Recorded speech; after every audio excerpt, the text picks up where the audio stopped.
G'day guys, how are you going? Today we're taking a look at the Volvo XC60 Inscription with the diesel D4 engine inside of it. And we're going to see how it performs in what is a very overcrowded mid-sized luxury SUV market. We're going to see how it performs against cars like the Mercedes GLC, the BMW X3 and the Audi Q5. But before we get into the review, make sure you go down and subscribe to this channel. We want to get to 1,000 subscribers by the end of the year, and I know we definitely can. So hit that subscribe button, hit that notification bell, and let's get on with the review. Now let's talk about the looks of this car. So for a mid-sized luxury SUV, and I know that looks very subjective, I think that this car really looks very good.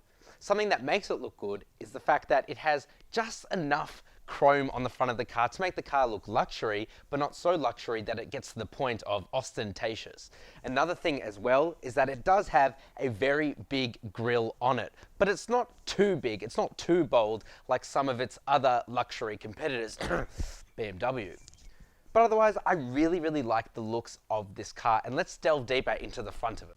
Now let's talk about these Thor's Hammer headlights, and yes, that is what Volvo calls these headlights. They are really nice though. They are LED lights, and this Thor's Hammer part of it in the daytime are the LED running lights, and that makes the car look so cool, so masculine, and gives it such a presence on the road. The rest of the lights are very functional. They are completely LED, and they light up the road very well, and they also turn corners when you turn the steering wheel, which is a really nifty feature. I think the rest of this car really flies under the radar, and to be honest, it's got quite a sexy look. In fact, I really enjoy the look of this car, not in that way, but I really like the look of this car.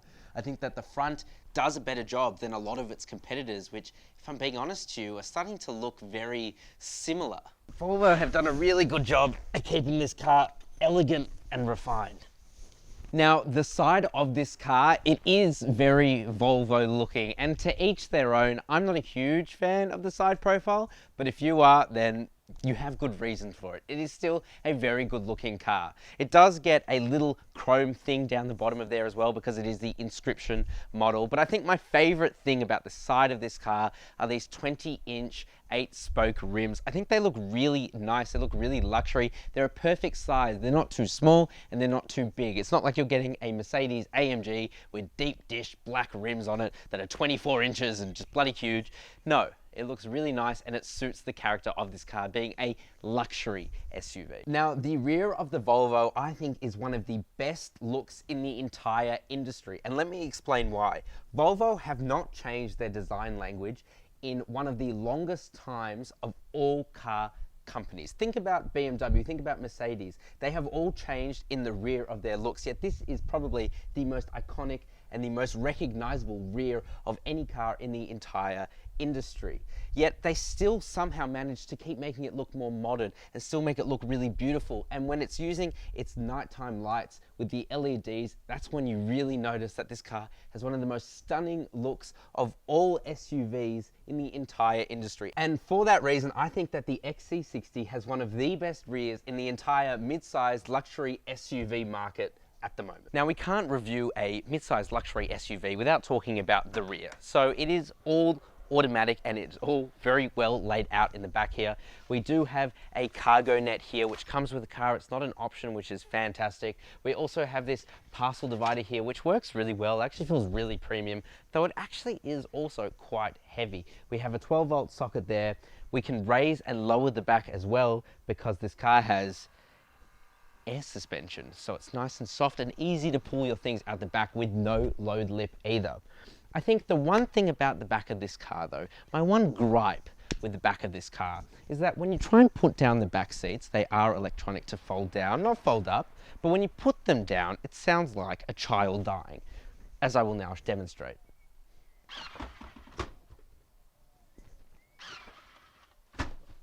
It's violent, it is aggressive, and honestly, with someone with a fragile masculinity, it hurts, okay? But otherwise, it is really nice back here, and there's plenty of room. You can fit plenty of stuff in the back. Now onto the drive. Now, as I said at the beginning of this video, we want to get to 1,000 subscribers by the end of the year. And I know we can, so go down there now and hit that subscribe button and hit that notification button as well, so you're notified every time I release a new video. Now, before we talk about how it drives, let's talk about the interior. It is a awesome place to be. Now, this XC60 Inscription has been specced up with the Nappa leather interior. And what that means is that you get these beautifully comfortably seats. They're just awesome seats to sit in. So comfortable. They support you everywhere, and I mean everywhere. But they're just so great to sit in, especially on longer journeys. It makes being in stop-start traffic a breeze and easy, and you're fine because you're so comfortable. Nappa leather is a softer leather, and you do feel that. It feels so nice and soft, and honestly it still feels just as it did on day one of picking up this car, so the owner tells me. Now, to be honest, the steering wheel, it's nothing special. It's not that it's bad, it's just that it's not anything special. There is an upgradable steering wheel, though I wouldn't recommend it. I do not see a point in going for it. I just don't think it's worth spending that kind of money on the steering wheel. The steering wheel itself is fine to grab, fine to handle. However, the buttons on it feel very plasticky. They just don't feel like a luxury SUV's buttons should. And can you hear this? That's the steering wheel center. It is huge, and it is just a very scratchy plastic. It's not very nice, and other models do it a lot better. What comes to mind, for instance, is the Mercedes GLC steering wheel is so much nicer. It is just completely uncomparable. It's simple enough to use and it's functional. It doesn't feel like a luxury steering wheel really should. To be honest, I think my biggest gripe with the entire interior is the digital display. It's not that the digital display is not functional, because it is. You have your speedo, you have your revs, you have your gears. It shows everything you need, and then in the center is this nice big map. Having said that, it is not very customizable at all. And in fact, if you do change driving modes, which we'll get onto later as well, but when you change driving modes, it doesn't change the style of the display. No. If you want to do that, you have to go to the screen, you have to press settings, then you have to press my car, then you have to press displays, then you press display themes, and then you can change the way it looks between glass, minimalistic, performance, which is nice red, and chrome rings. I personally think I prefer glass. I don't know, it's just what I'm kind of used to at this point. The performance doesn't look all that great. It just turns everything this red, and that's it. But I think it's a really silly way of changing the look and feel of these dials. I think they could have done a lot better. They should have just integrated it into the modes here. When you change to dynamic mode, it should change to the performance screen. Do you know what I mean? It would make more sense if it did that. And it's not as good as, for example, Audi's cockpit system. It just doesn't work as well. Or even Mercedes. That is awesome now. Probably on par with the BMWs of this world, though. Now, another option that this car has, which I absolutely love because I would consider myself to be a little bit of an audiophile, are the Bowers and Wilkins speakers inside of this car.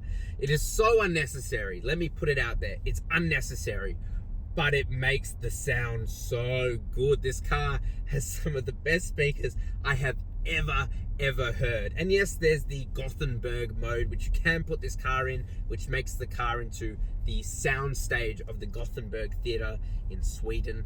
Having said that, I love it. Now we have to talk about this infotainment screen. I really like it. I think it works very well. It's very functional, and it looks quite nice. Yes, you do get finger smudges all over it, to be honest, but that doesn't really bother me, and it's very easy to clean. You just get yourself a glasses cleaner and wipe it off and you're fine. It has Android Auto, Apple CarPlay, which you probably want to use if you want to navigate anywhere, because the navigation in this car is okay, but nothing is at all anywhere near Google Maps or Waze. So definitely use Android Auto or Apple CarPlay if you can.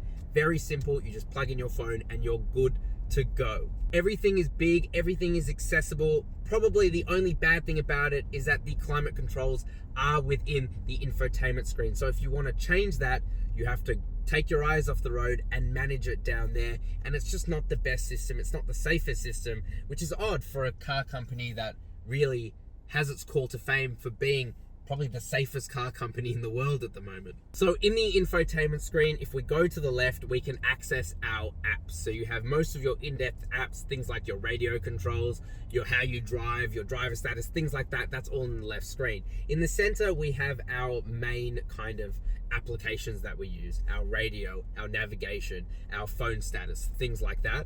And then on the right, you have more of your settings. So here you can turn off all your driver's assistance, which this car has plenty of, which is fantastic, but we'll get into that as well. And then you can change more of the stats of the car, the more day-to-day driving elements of the car. And you can access the camera as well, which is awesome. You can do it straight from this screen. So it's a very intuitive system. So let's talk about the back seats for a second. They are extremely comfortable, just like the front. Napa leather as well, of course. And this car does have quad zone climate control, which means that you can be sitting on the left or right hand side in the back seats, and you can change the temperature to the front, left or right front seat. So it's a great system there. You of course get your center armrests with cup holders as well. You get a pass through if you want to put skis in the back as well. It's a great place to sit, a great place to be.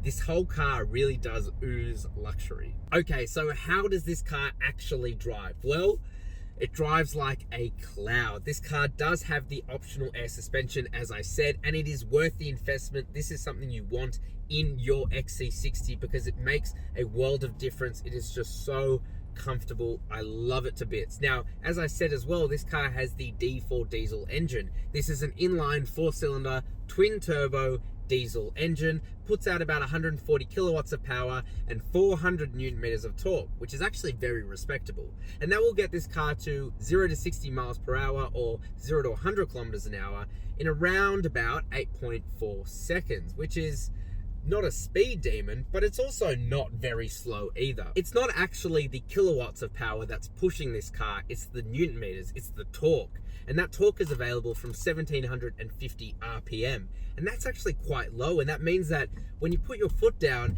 it responds very quickly and very sprightly. It feels really, really good to drive. Now as well, all of that power is put through an 8-speed automatic transmission, which is built in-house by Volvo, and it shifts fast enough. I think my only complaint about the transmission is that when you do put your foot down, it likes to hang on the gear a bit too long, and it can get to the point where it can't really decide which gear it wants to be in, and so you'll be stuck in this quite high rev, which is a bit awkward. Now, in terms of driving modes, I've kept this car mostly in comfort, though it does have a few different driving modes, though not the most. So it has eco for an efficient drive, comfort for everyday use, off-road, which cannot be selected because speed is too high, and dynamic, which is high performance, or sport mode in most other cars. Now, because of the air suspension, when I put this car into, say, dynamic mode, the steering tightens up, the throttle response gets a bit better, the shifts are a bit quicker, but also the car begins to lower itself, which is really quite fun to see when you're sitting there and you change the mode, because the air suspension, the car just starts to drop, which is a really interesting experience. If I give it a bit of push, it's got enough grunt in it to keep you satisfied. But this isn't an AMG, this isn't an M car, this isn't a Polestar, so it's not the fastest car out there, but it gives you enough power that you remember that you're in a mid-sized luxury SUV and not a small sports car. Now, very quickly talking about the safety tech, this has everything, and it has one of the best lane keep assist I've ever come across. It really holds you in the lane, although it can sometimes get a bit confused about where the lane actually is. But I guess more importantly, the cruise control, the adaptive cruise control, goes down to 0 kilometers an hour, which is awesome, and it means that you don't have to do very much when you're driving. So when you combine the fact that the interior of this car is so nice, you've got heated and cooled seats, Napa leather, we have air suspension, and we have cruise control that goes 0 to 100, and I can blast my favorite tunes using these Bowers and Wilkins speakers. This car, and I mean it, is one of the best mid-sized luxury SUVs you can buy, and it's not the craziest in terms of cost. So this car, spec'd up to where it is brand new, 92,000 Australian dollars, or around about 60,000 US dollars, which, if you ask me, for a mid-sized luxury SUV, is pretty reasonable. And honestly, I would definitely consider purchasing one of these for myself if I had the luxury of purchasing a luxury mid-sized SUV. So I'm such an imbecile that I forgot to film an outro for this video, being so excited to film the car. So thank you guys very, very much for watching the video. If you did enjoy the video, make sure you hit that thumbs up button and comment down below what you think of the car as well. And make sure to subscribe to the channel and hit that notification bell, because we want to get to 1,000 subscribers by the end of the year, and we definitely can, with many more cool cars coming up. Thank you guys very much for watching, and I'll catch you next time.